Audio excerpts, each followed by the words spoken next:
close to the ball. And when it's kicked, then you get to take off and go, so you can't build up your speed that way.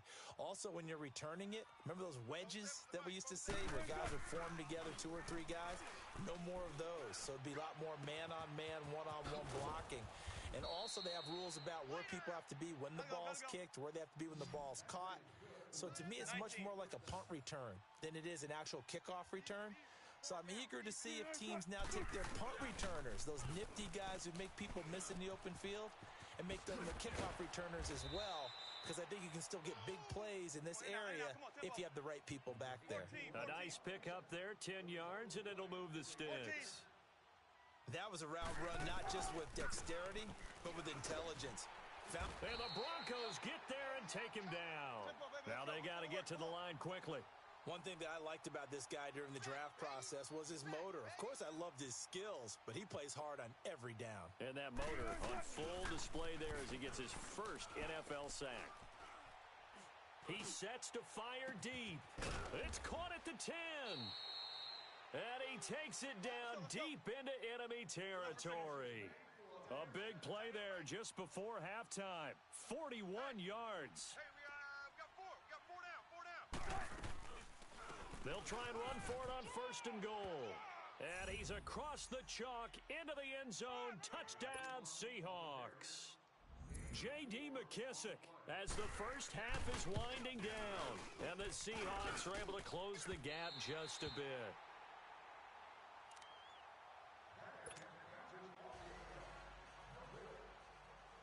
The kickoff team on the field now as they will send this one away. This is fielded at the goal line. And he will be marked down right there at the 20-yard line.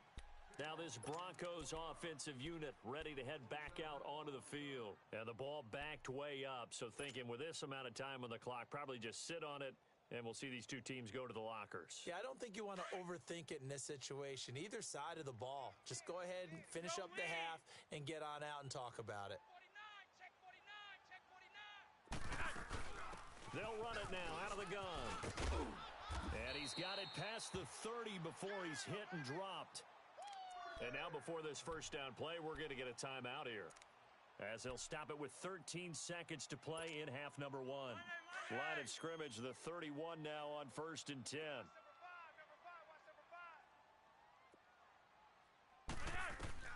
On 1st down, Flacco.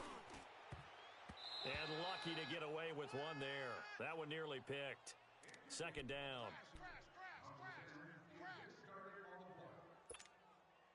Line of scrimmage, the 31 as they line up 2nd and 10. Watch 80.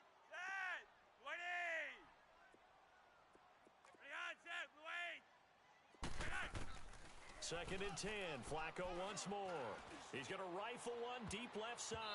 And he knocks the ball away, and it falls incomplete. Shaquille Griffin knocking it away that time in coverage. The Broncos on 3rd down. They've hit it 50%, 3 of 6 to this point. This is 3rd and 10. 10, 20. 3 wide. Barring a flag, final play here for Flacco and company. He's going to wind up and air it out. And that is caught one-handed. Oh, my, he pulled it in. And he is down deep into Seattle territory. So we've reached halftime here on opening weekend, as we'll check in for the first time with the newest member of our Madden family. It's Jonathan Coachman with our EA Sports Halftime Report. Take it away, Coach. This will be taken in at the 1. And he'll get across the 20 before he's brought down at about the 23-yard line. The Seahawks offense now, they get set to go back to work. They have the ball here for the inaugural drive of the second half. Pretty big deficit, though. We'll see what adjustments were made in that locker room. And I never want to make something more important than it actually is, right? I don't want to create more hype than what is there. But this is I'm doing it, though. This is a really important drive. And we often talk about teams scripting plays to start a game. A lot of them script to start the second half, too. And they're scripting something that they expect to get them into the end zone and back into this game. We'll see if that script is a good one for them. Gotta go. Now they'll run it again with Penny. 17 yards on the pickup there. The drive will continue. It's a first down. Sometimes it's hard to believe, but there are times this game is about patience, isn't it? Has had the game he expected, but that run there, that may get him going. I was just going to say, maybe that gives him a little juice, because you're right, he struggled, especially in that first half. Yeah, and I know the great ones always think to themselves, just hang in there. I'm just one big carry away from busting this open. That's a good start for him. Tackled by Bradley Chubb, the number 5 pick in the 2018 draft.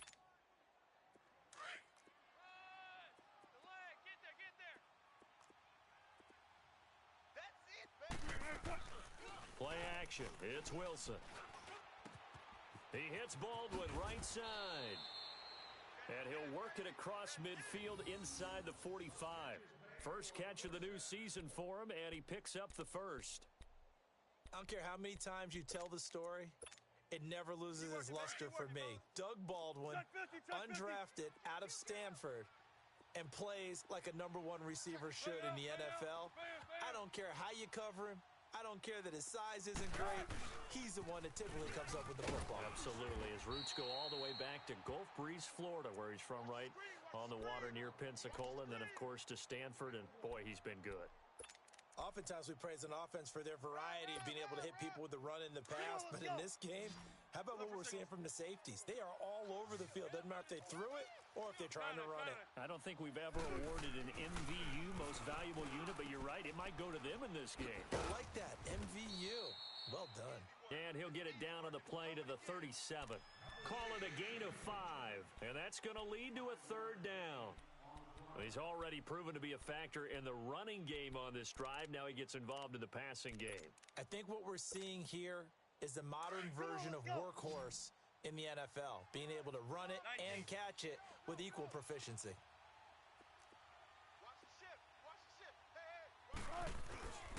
On third down, Penny.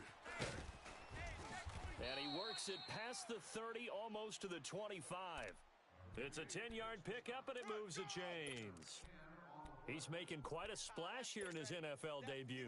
Well, he was advertised as being NFL ready, and both you and I tend to arch an eyebrow a little bit when we first hear that, but I think that they were right about this one.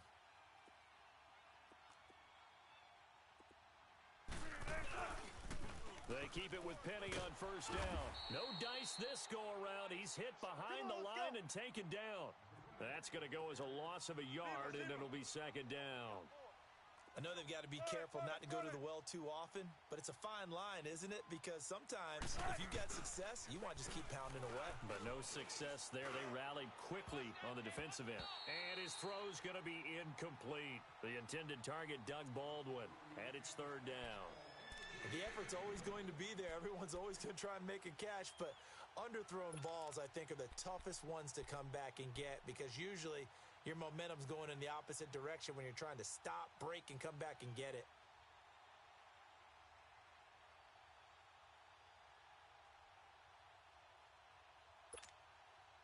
This offense in desperate need of a conversion as they come up on third down.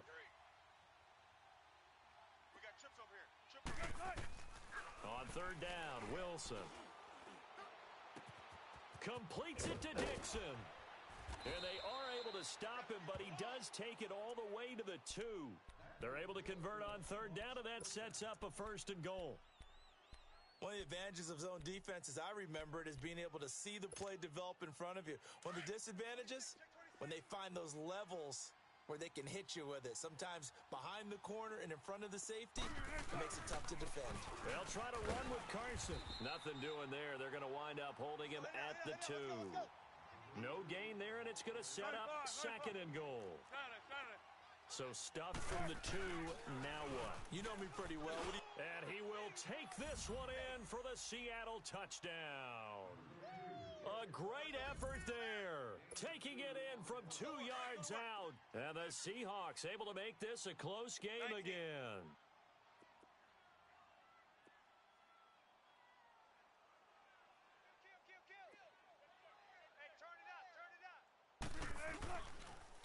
to keep it on the ground. And he'll get in for the 2 points. And that'll cut the deficit down to just a field goal. So just a 3-point game now as they send this one away. And that'll carry over the back line of the end zone for a touchback. So now a look at the Broncos as they head back out there for their first possession of the second half.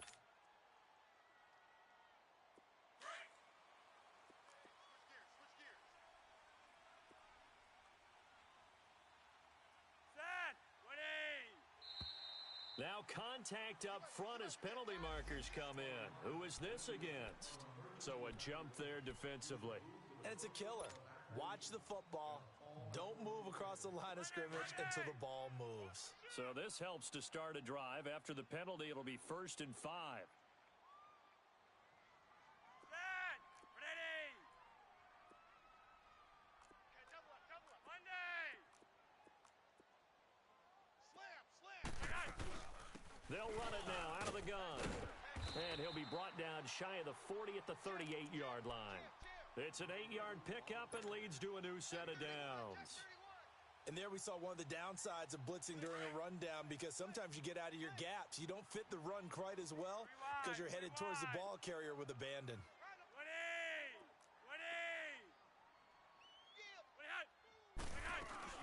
Running game working. They'll stick with it on 1st down. And that play is blown up, losing yardage back at the 35. A loss of a full 3 yards, and now it's 2nd down.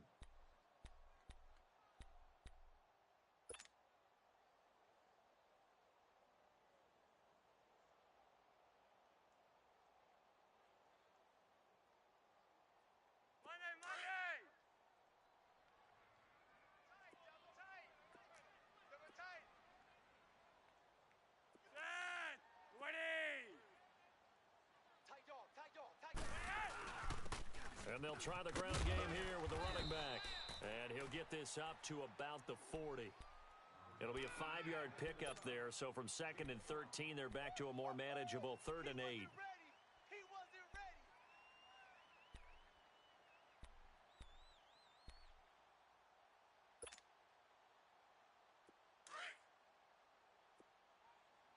Double tight. Hey, boys, we got football. Wait. Ready hot. 54's Mike. Check it. Now Flacco. And the Seahawk defense gets to him, and they bring him down. Great job defensively. I think he was trying to go through his progressions, find someone to get rid of the football. Before he knew it, he was on his back. So that just brings us right back to what you said in the beginning. A great job defensively. Nowhere to go with the football. That led to the sack.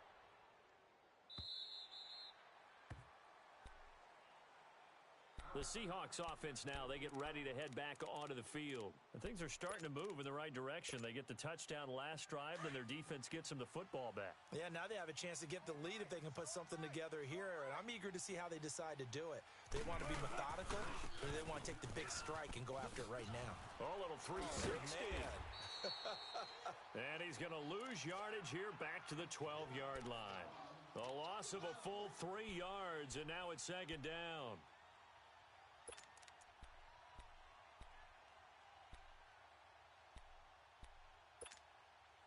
So now they have to contend with 2nd and 13 after the 1st down run goes backwards. On 2nd down, Wilson.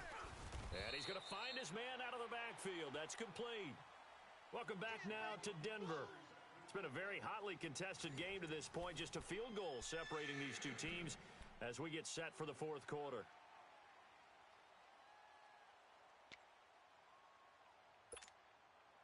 The Seahawks on 3rd down. They've been okay, 2 for 3 thus far. This time they face a 3rd and 2. Wilson. And he's got Lockett. And he picks up the first before he's taken down at the 29. First catch of the new season for him, and he picks up the first.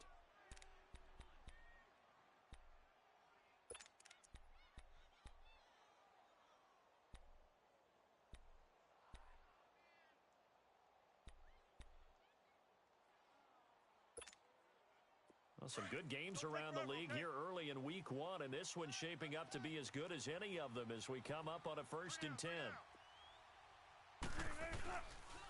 Now it's Carson. And room to run as he's up past the 35-yard line. It's a 7-yard carry to set them up with a 2nd and 3. Well, partner, I know this type of running back. I mean, this size, this intensity usually gets better as the game goes on. I can just tell you from experience, the first few quarters, oh, you're eager. You come running up there. I'm going to tackle this guy. By the 4th quarter, you're coming up and thinking about it. And D-line wearing down 4th quarter. Yeah, that's not a guy they want to see consistently. They run again with Carson. And he gets this one to midfield before he's brought down. A really nice pickup of 14 yards, and it moves the sticks. We'll definitely see some open running lanes, and he's taking advantage of it right now, but that shouldn't be a surprise. Defense has the lead. They're playing for the pass first. We saw a number of good games earlier today. This one might top all of those. It's been a dandy as we come up on 1st and 10. Forced out to his left. And Wilson's going to be intercepted a 3rd time. Picked off at about the 31.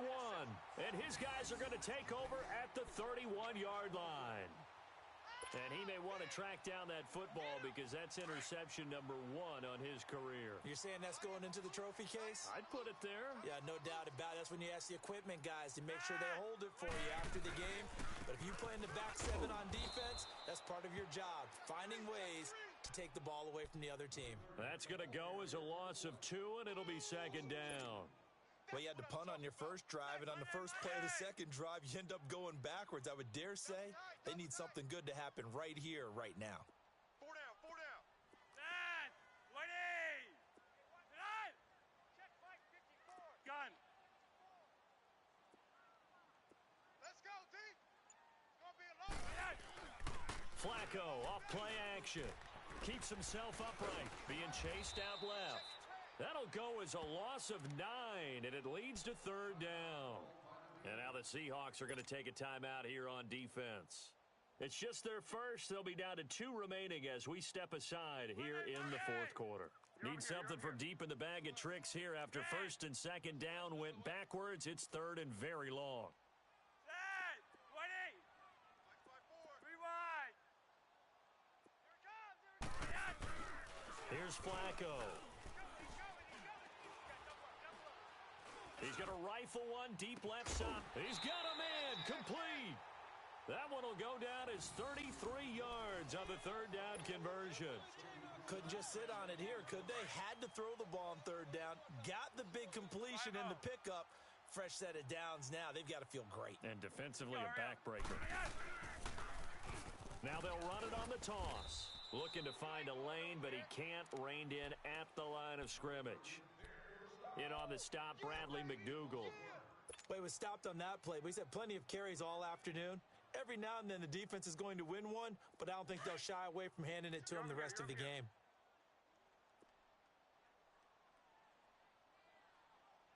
Set. Ready. 54.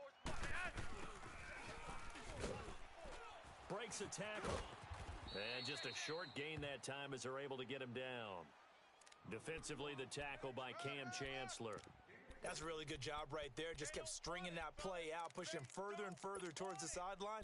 Really good fundamentals by that defense. He was trying to put his foot in the ground and turn upfield. He just couldn't. No, they really had a picket fence in front of him. No room to find to get upfield. One of the bigger plays in the game thus far. The crowd getting into it as we come up on a big 3rd down. Behind set. Ready. Behind set. Wait. Look at behind set.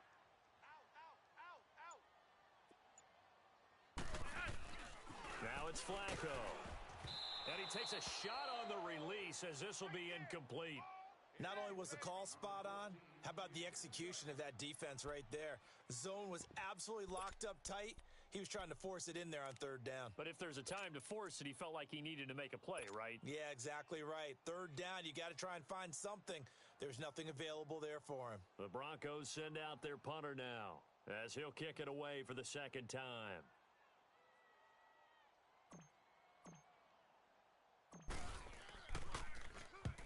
He gets this one away, and boy, it's another boomer. The Seahawks offense now, they get ready to come back onto the field. And 3 interceptions in this game. And I would have to think, I wasn't a quarterback, but number 4 is kind of, oh, you're like, oh, man, I can't throw 4. No, what's interesting is what do the coaches decide to do now? Having thrown 3, do you alter your offensive strategy? Do you take the ball out of his hands and maybe turn to the running game? Or do you have that supreme confidence that he's going to turn things around? We'll see what they do. Trying to shake off the interception. He'll look to throw. And his throw is incomplete. The tight end, Ed Dixon, was the target. And that'll bring up second down. It's always a battle. Who's going to win on first down, the offense or the defense? Let's face it, if you've got the ball, 4 yards or more on first down is what you're aiming for. They tried to throw for it there. Nice effort to knock that one away and bring up second down. After the incomplete pass, here now is 2nd and 10.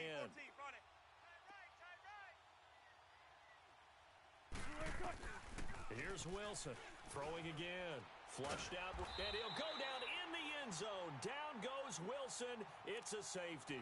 Now, the 2 points, that's not totally critical at this point. Still a one-score game, but they do have to give away the football with no guarantees they're going to get it back. Yeah, or at least if they get it back, will they have any time to do anything with it? So they've got to send their defense out there and say, guys, we got to have it right now. Save some time for us. The Bronco offense now set to come back out onto the field. And a tight game after punting last time. See if they can get something going on this drive. As they head to the field now, with the game this close, you've got to feel there's a sense of urgency for them going on offense right now. But they have to do it without letting panic creep in and affect their play. And they'll go on the ground. And he'll go down right at the 30-yard line. 8 yards on the pickup, and now they'll have some options on 2nd and short.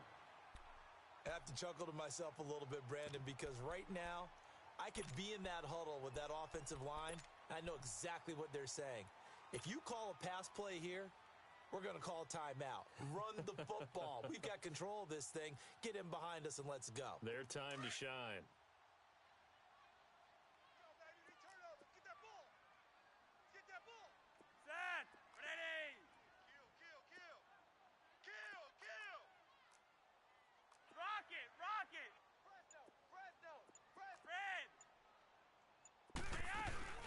They fake the handoff. Now Flacco to pass. And that one got tipped. Kind of threw everything off. It brings up 3rd. While we're not playing 3 yards in a cloud of dust football anymore, I kind of get why those old school coaches sometimes didn't want to throw the football. Because if it's popped up in the air, it almost turns into slow motion, and both sides trying to get to the football, and you're holding your breath wondering whether it's going to go good or bad for your team.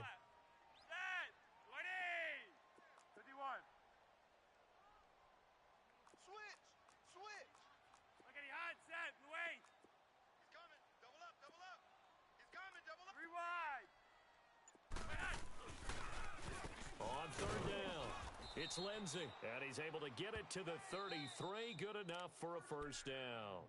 And a timeout taken. Just 6 seconds away from the 2-minute warning. This defense wanted to stop the clock prior to that, and they do.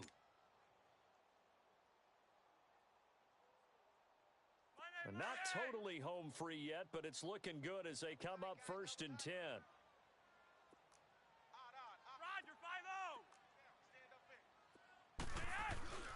Back to the ground, this time with Freeman. And he'll be taken down right around the 34 after a pickup of only a yard. And play is stopped here. Timeout. It's the defense calling the timeout here. So that will leave them with no timeouts left. Still plenty of time on the clock. We'll see how that affects things here in this 4th quarter. And it looks like this will be the last play before the 2-minute warning.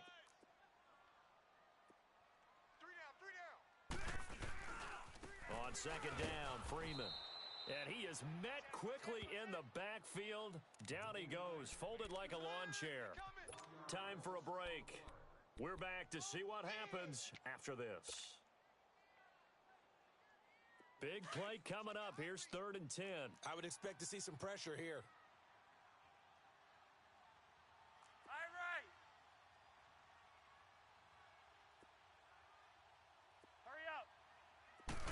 blitz does come. Sutton reeling it in on the left side. And able to get this one across the 45 before he's brought down. Give him 14 yards there and a Denver first down.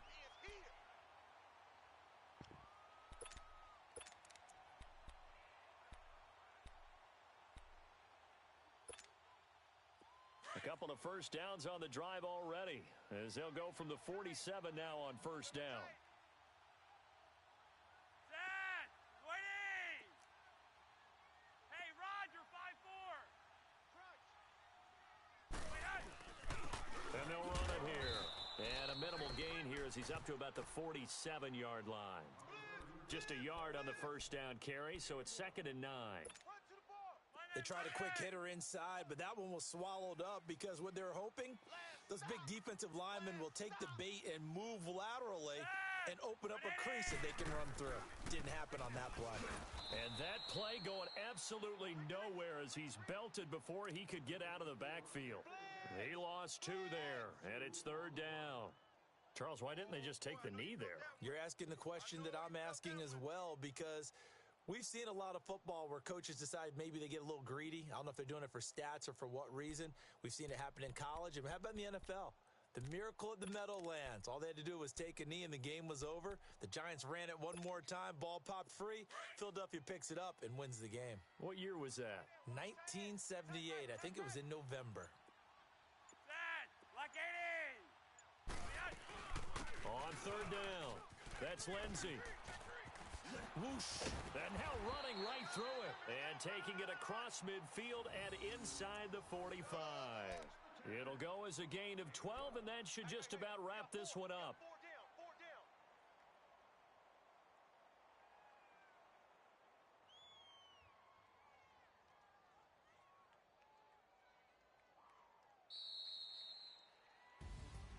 And partner, this first week, this first game that we get to call together, so special every year, week 1. You had the flyover, the big American flag out there before the game, all the hoopla, just having football back, so special.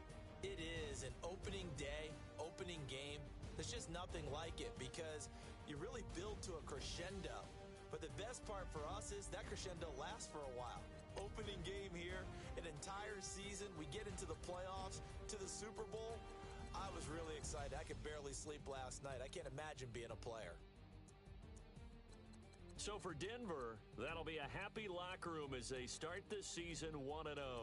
And they'll get another home date next week as the Raiders will come to town. Meanwhile, for Seattle, they obviously fall to 0-1 with the defeat. And they'll try and turn things around next week as they have a date at Soldier Field with the Chicago Bears. And for Charles Davis and our entire crew here at EA Sports, I'm Brandon Gaudin saying so long, everybody.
thicker the plot.